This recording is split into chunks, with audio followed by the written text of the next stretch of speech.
Is this a sign na finally si Herlin Budol ang ihahandpick ni Nawat Itzarasigril or yung National Director ng Miss Grand International na pwedeng kumatawan sa Pilipinas sa MGI 2022? Pwede, di ba? Ito ang nakaka-proud na pinost ni Herlin Budol na kasama niya si Nawat, ang National Director ng Miss Grand International. So, this is a once-in-a-lifetime opportunity para kay Herlin Budol, pati na rin sa mga iba pang candidates ng Binibining Pilipinas dahil pinakita nila yung confidence nila, yung kanilang pasarela sa press presentation para kay Nawat.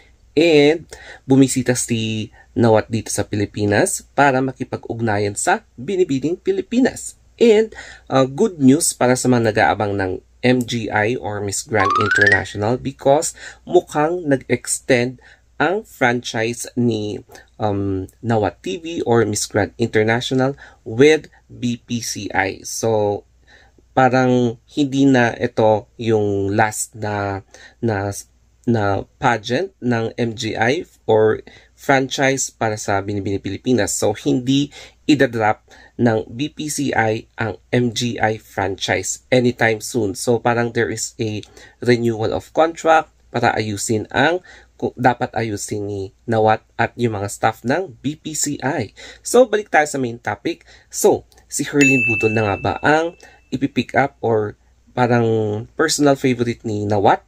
Pwede. It's because makikita nyo sa comment section ni Herlin Budol na nag-comment si Nawat and nagbigay siya ng message of good luck kay Herlin Budol. So, it is a rare for a national director na magre-reply sa isang candidate or a hopeful sa Binibining Pilipinas. So, aside from that, meron ding isang video na kung saan ni-record ni Nawat sa kanyang Facebook IG stories. So, syempre, kinuha natin ng footage na kung saan si Herlin Budol ay ini-introduce niya yung sarili niya.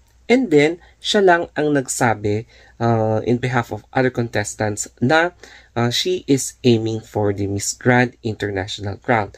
And she hopes na siya ang makapagbibigay ng first golden crown for the Philippines. O, di ba?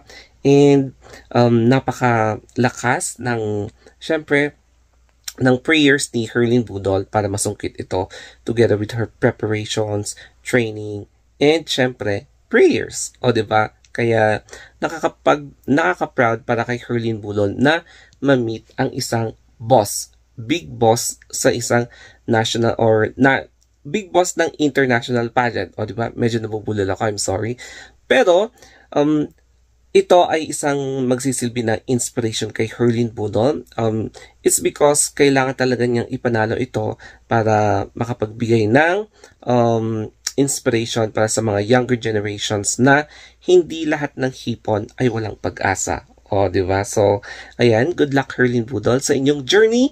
And I hope makuha mo talaga yung Miss Grand International or Miss Grand International Philippines and eventually Miss Grand International. It's because this is your last pageant, last local pageant. So, there you have it guys. This is my full update ngayong araw na ito sa larangan ng pageantry between Nawat, Herlin Budol, Binibining Pilipinas, and yes, kay Fusha and Ravenna. So, more pageants to come. And if you want more updates, mag-subscribe lamang kayo sa channel ko, The Story of Anthony Vlogs. Ayan. And you can also follow me sa Instagram, The Story of Anthony, and sa Facebook page, The Story of Anthony din. So, hanggang dito na lamang po. Thank you and have a wonderful day.